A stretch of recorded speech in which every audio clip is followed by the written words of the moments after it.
creative living, utilizing today's technology with the best of the past to bring you innovative ideas and up-to-date information for creative lifestyles in today's active world.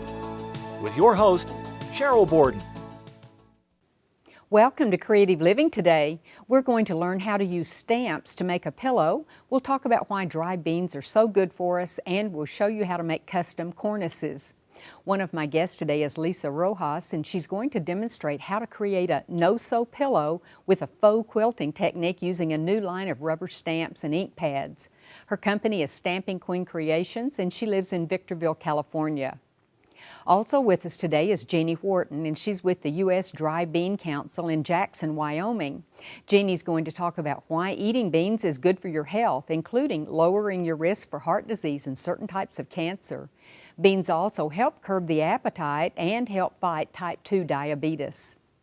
We'll begin the show today with Rebecca Peck, who represents the Upholstery Studio in Phoenixville, Pennsylvania. And whether you want to make a cornice to go over longer drapes or just make one as a topper, Rebecca will show how to build and finish a custom cornice with both sew and no-sew methods. The Upholstery Studio also makes patterns for cornices, headboards, tuffets, and other home decor projects. Rebecca, thank you so much for being with us today. I'm anxious to learn how to do some of the things that you probably have been working on for years, but for a beginner to make a tuffet or a ottoman or a cornice board almost seems overwhelming, but I've always wanted to change cornice boards in my granddaughter's room, so I'm really anxious to see what your technique is. Well, I think it's fun that we can change our cornices to match the seasons, or maybe if your child is growing up and they don't want the kind of kiddish stuff anymore, want something a little more mature, this makes it very easy to do that. Oh, it's going to be great. I can't wait. Now this one is with the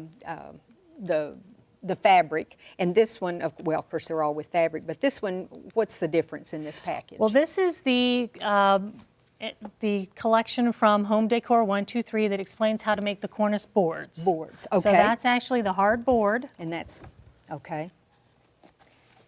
That's all upholstered. And then you just mount that over your window. Okay. So that's got the patterns, everything the instructions, everything is in there. And then this one. And then this one is actually like the directions for this. So this is just a fabric valance mounted on a board. And again, we've got the patterns and everything we need. Patterns, instructions, so everything's in there.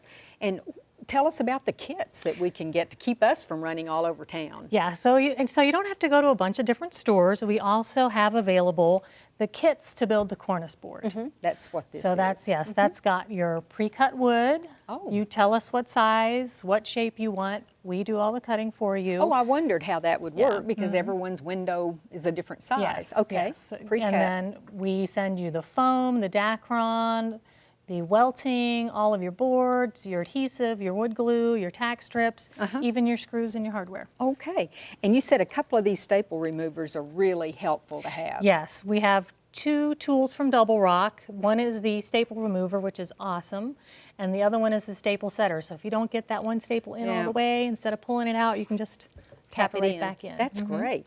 Okay, this is what's built, but what's so interesting about this is that we can actually customize this for, like I said, my granddaughter's room, or if you're putting it in your husband's office, or a masculine appeal. It's just a great idea. Yeah, this is great because this is on with hook and loop tape. So instead of taking the whole board off of the wall and changing it all out, all you have to do is pull it off. Voila. Then if you wanted to do something for a holiday. Oh, I hadn't thought about doing that. Put that one, whoops, put that over there. Whoops. Put that one on. Just stick it on, just like magic. Stick it on. There you go, all done. And didn't have to take anything down or ask for help at all. No, you don't have to put 18 holes in your wall. No. I know a lot of husbands will be happy about that. So, and we have another one that's really got cute another to one. show. Yeah, we've got a couple of different patterns actually in the collection. Oh, I like this. So this is a different. This has some little panels on it. That's really cute. Put that up there. Oh, how cute! So these are some little monsters.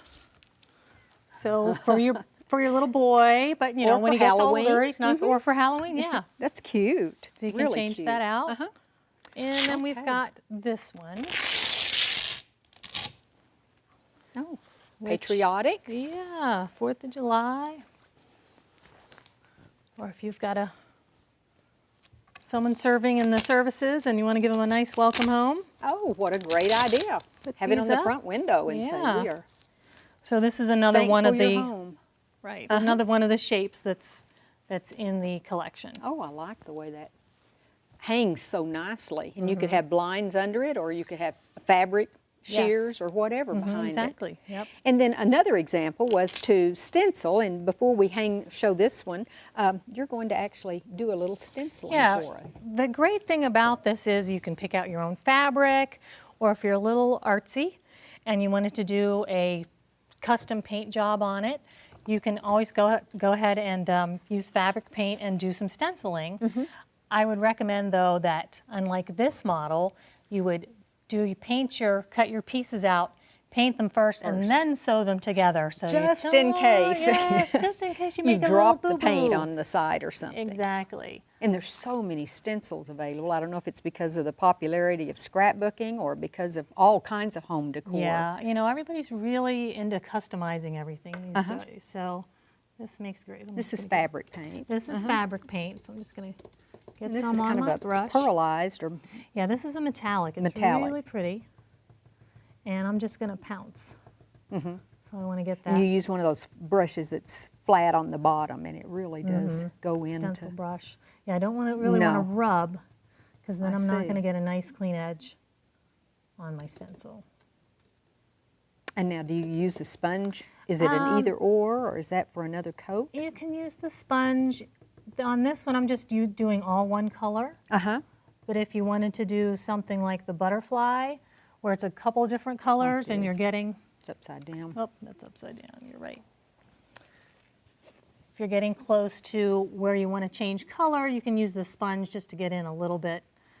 Oh, so you don't overlap more it, detailed, so you like don't right overlap. here. Yeah. I see, yeah, that's pretty tight. That's pretty tight. And then Okay, you let's see just- what it looks like. Oh, you did a great job. But in case you hadn't, like you say, it's good to do all the painting ahead of time and Yes, then make your... before you sew it together, because then That you'll is have so to get the pretty. seam ripper out if you mess it up. And gosh, you could really coordinate this with the fabric in your room or with other curtains or throw pillows or something. Yep. This is great, and I love the fact it all comes together. Thank you Yeah, it so makes it much, easy. Rebecca. That really does make it easy. Thank you, Cheryl.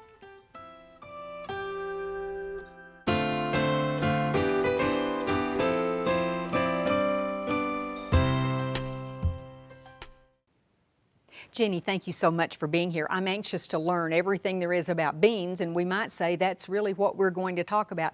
Everything you either wanted or didn't want to know about beans. They're such an old food.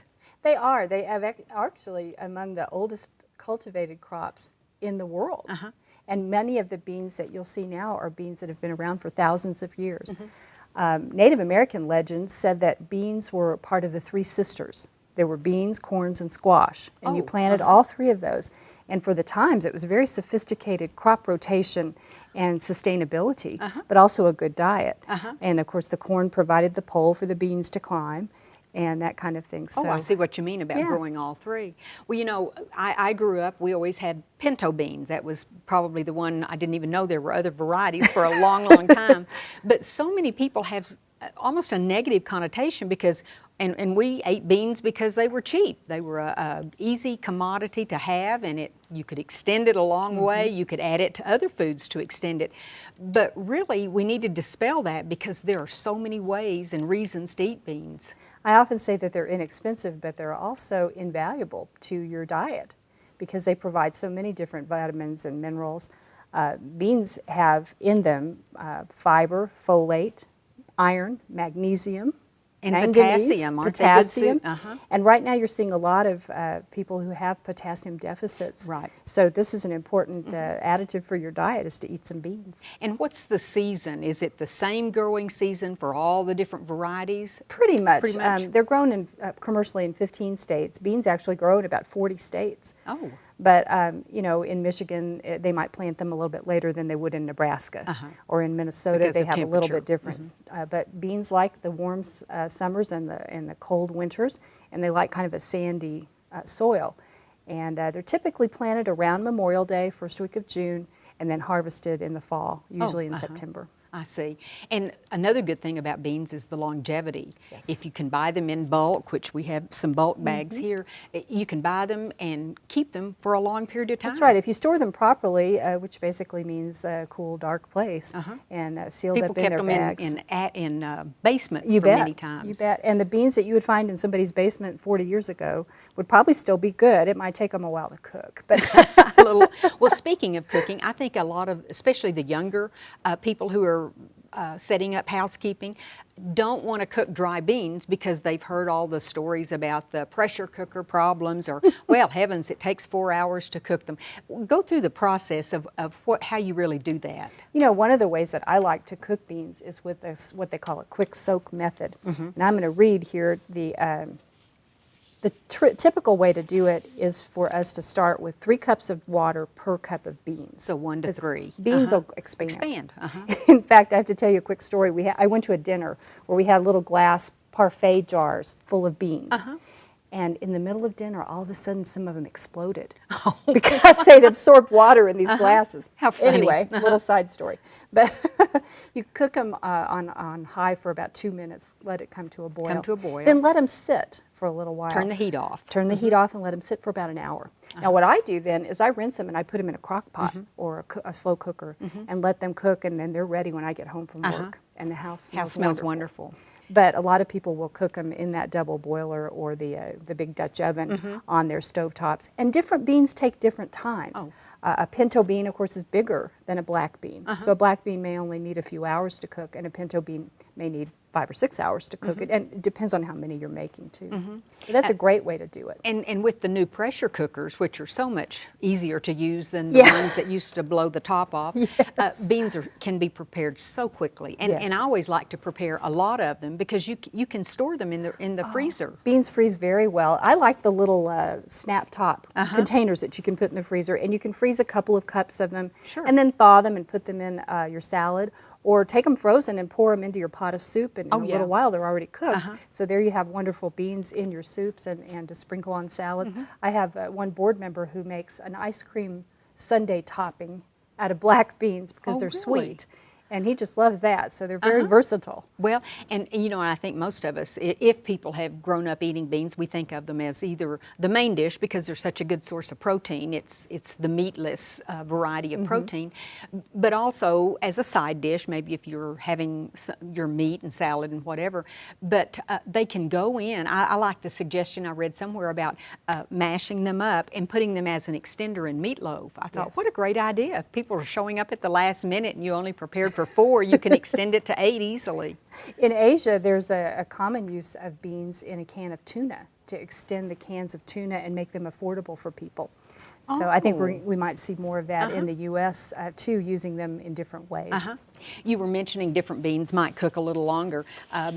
This is kind of small, but I think it's so pretty. First of all, to see how many different varieties of beans there are. Like I say, I grew up on pinto beans. That's all we had. And just to see plus like you were saying earlier, beans are so pretty because there are so many different colors of them. Yeah, one of my too. favorite things is the bean soup mix, and I don't know if you can really get a very good picture of it. But it has all the different colors and flavors and things in it, and that makes for a really great soup. But it also looks pretty in the package because you do have all the different colors and sizes. Well, maybe you can explain to us, we talk about dry beans and we know perhaps how they grow, but are all dry beans legumes? Yes. And what I've heard about pulses, what is that? Those are basically terms that you use interchangeably. Oh. Legumes can also include alfalfa and clover because of the botanical structure. But a lot of people use legumes, particular dietitians, legumes or pulses because they're speaking of beans, peas, and lentils. Oh, pulses. That was a term I had never heard about. It's basically, you know, that they grow in the pod. It's seeds that are in the pod, and they're left in the pod until they harvest and are mature, and then they are harvested. Well, one thing I noticed, you brought lots of resource material, and this is something that the Dry Bean Council provides for consumers or grocery store people or whatever. But I really would like to encourage people, if they haven't tried a variety of dry beans, they really should, because just like everything else, it's so much easier to cook them now than it used to be, and there's so many varieties. And I thought we might, just for fun, I had never heard of bean chips. And these are relatively a new product, but what's interesting is, like, these are pinto bean chips. These have the sea salt. So again, if you don't take time to look, and many times I go, you know, a mile a minute down the grocery aisle and I don't see new things, but I really encourage people to look. Absolutely, because this is a great snack, but it's also healthy. And when you open a can of bean dip, or you can open a can of beans or prepare some packaged beans, you have something that can be used for snacks, but it's also healthy. And I think that's a huge thing right now, because that's a focus of more and more people, is a healthy diet. It's also a focus for people who have gluten sensitivity, or maybe they're thinking about weight loss, because beans have been linked to, not necessarily to weight loss, but to feelings of satiety, so that you're not eating as much because you feel full. Right. And another thing, I think sometimes people are concerned with sodium, rightfully so, and many of us get too much, but by cooking the dry beans yourself, you can control that, because there's no sodium in those. Whereas if you buy the cans, which are also convenient and handy, what should we be sure and do? Sometimes you can just pour the beans into a strainer and rinse them off. Run water. Rinse some of the salt off of them. One thing I also want to mention about reading a label, and Bonnie Taub Dix mentions this in her book too, about reading labels. Sometimes there is gluten. Even though beans are naturally gluten-free, there may be gluten in the sauce or in the thickening. So you might want to take a look at those labels. And nowadays there are so many options. There are vegetarian. I spoke to a man recently who is a Muslim, and he was happy to see vegetarian options in canned beans, because there's no pork in there to season the canned beans, and so he was happy that he could buy that particular can of beans. And add his own seasoning as he wished. Exactly. Well, it's really amazing. Anything else you feel like you need to tell us? Because there's so much to know about beans. There is a lot to know about them. They're very healthy. A lot of research has been done on them recently to tie them into helping you lower your blood sugar, helping you to fight diabetes and fight heart disease. Darker beans, like and dark colon. red kidneys. I read that about dark preventing red polyps. kidneys and black beans also have a lot of polyphenols that help keep that plaque from building in your blood vessels. And so that's an important facet. The darker beans have more antioxidants in them than, say, a pinto bean. But a kidney bean or a black bean has that in it. Oh, I didn't know so that. there's all kinds of studies that are on our website, which is www.beansforhealth.com. Beansforhealth.com. That's an easy one to remember. And there are hundreds of recipes and also information on there. We work a lot with dietitians and diabetes educators, because unfortunately sometimes people who have diabetes or educate about diabetes still think of beans as a starch. And they are, but they're a special kind of starch. And I'm not a dietitian, so I can't really address that. But they are great for diabetics because they make them feel full. They digest slowly, and that's an important part of a diabetic diet. Sure. Well, thank you so much. I'm really learning a lot, and I hope people watching have learned as much. I hope so too. Thank you.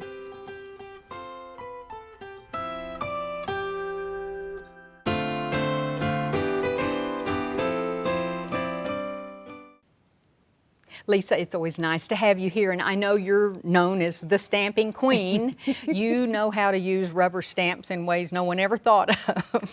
I try, yes. And you're going to show us something today and make use of some new stamps that are on the market. Yes. My designer friend, Ann Butler, came up with this concept, and she's the one that brought these new stamps out to the market for us, which I was very excited about, because I come from a long line of quilters and sewers, but I never picked it up. With you. It stopped with me.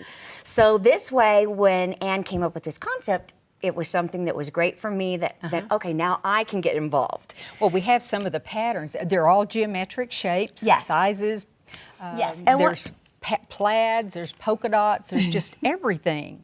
And what makes them unique is that there is no lip around them.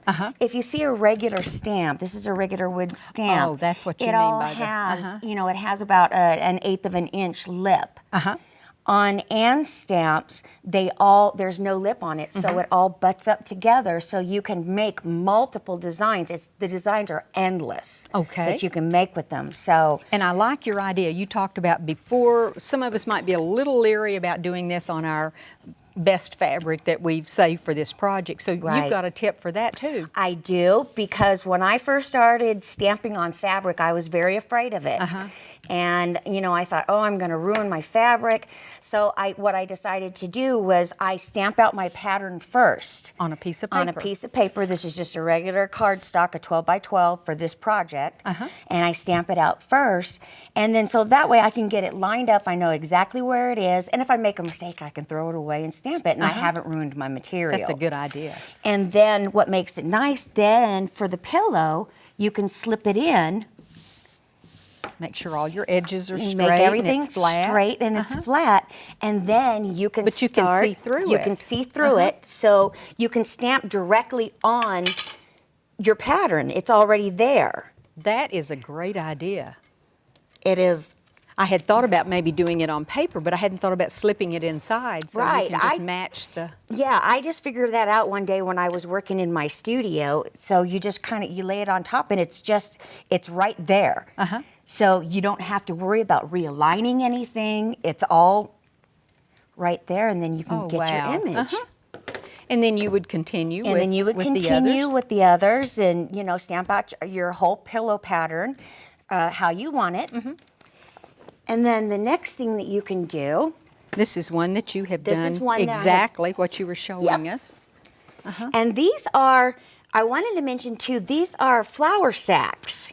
And tell us about those in case someone hasn't ever heard of them. Okay, like well, we have. I had to, my mom was the one that actually bought these for me. And what I liked about it, because when I made a pillow similar to this, I used muslin. So of course you can use muslin also. But because I don't like to sew, I had to sew the muslin to get the edges. I Didn't want to see. do that.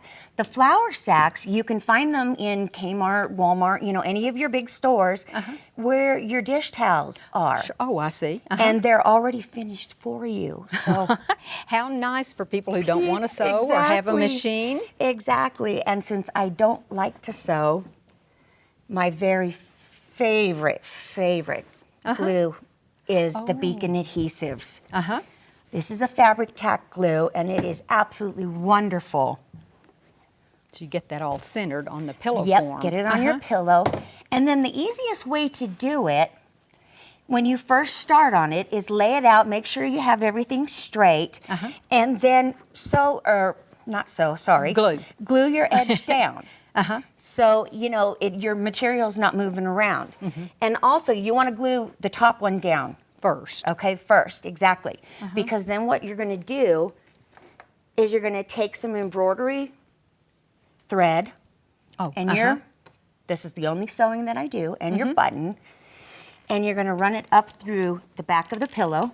But it's not going to show on the back. That's a good idea. Exactly. So, and then you just pull it in, pull the button on, sew it on, and you're good. Oh, that's smart. And then the last thing that you have to do is fold your other end over, glue it in place with your fabric glue. Let's take a look at it. And- It really is amazing how There's no sewing. No sewing. Very simple, very easy. Fold this back. You know, you just fold it back, and then I just added the little bows on the corner Right. of the pillows. And here's where you first started, where you were talking about folding the top, doing Yes. it first. Yes, and then this is where I finished it, where I rolled the sides in and glued it in place with the glue, and then And see, we added don't the have the bows. button on And the you back. don't have the That's buttons very on the back. smart to That's do what I that. wanted. Whoops, I've got it to upside let. down, but it's just as pretty. Yeah, thank you. Well, thank you so much, and I just love the stamps and the colors, and it does look like it's just a quilt block on top of a pillow. Thank you. Faux quilting. Faux quilting. Thank you very much, Lisa. You're welcome. I hope you enjoyed the show today. Next time on Creative Living, we'll learn how to communicate more effectively, and then we'll demonstrate preparing shrimp. One of my next guests is a motivational speaker, and she'll talk about the importance of effective communication, whether it's between your spouse, your children, or a good friend. She emphasizes great listening skills and a desire to change behaviors. We'll also meet a cookbook author and chef who will demonstrate how to cook with inexpensive and versatile shrimp. He stresses that shrimp are low-fat but big on flavor, and they're a versatile ingredient that adapts themselves easily to many different types of cuisines. To illustrate this point, he'll prepare 3 great recipes that showcase how easy shrimp is to incorporate into a family meal. Both of these topics will be featured on the next Creative Living show. If you ever have comments or suggestions or ideas for shows, you can email me at sheryl.borden@enmu.edu. I'd also like to ask you to become a fan of Creative Living on Facebook. Just go to facebook.com and in the search window type in Creative Living with Sheryl Borden. I hope you'll plan to join me next time for Creative Living. We are very pleased to offer a new booklet that accompanies this series of Creative Living. This booklet is titled the 6700 Series, and it features a wonderful collection of ideas and information, and it's available free of charge on our website. Posted as a PDF file, you can simply download the entire booklet or just the segments you're most interested in. You'll find information on foods, nutrition, clothing, fashion, health and beauty, home decorating, and much more. For your copy of this new booklet, go to our website at KENW.org and then click on Creative Living. Scroll down to the booklet section and you can click on this booklet or on any of the other booklets we have available online. Just go to KENW.org, click on Creative Living, and download the booklet titled the 6700 Series. We also invite you to sign up for our free e-newsletter. Just go to KENW.org and click on the Sign Up Now button and input your email address. That's all there is to it. You'll enjoy reading an up-to-date newsletter filled with interesting topics and information. Thank you.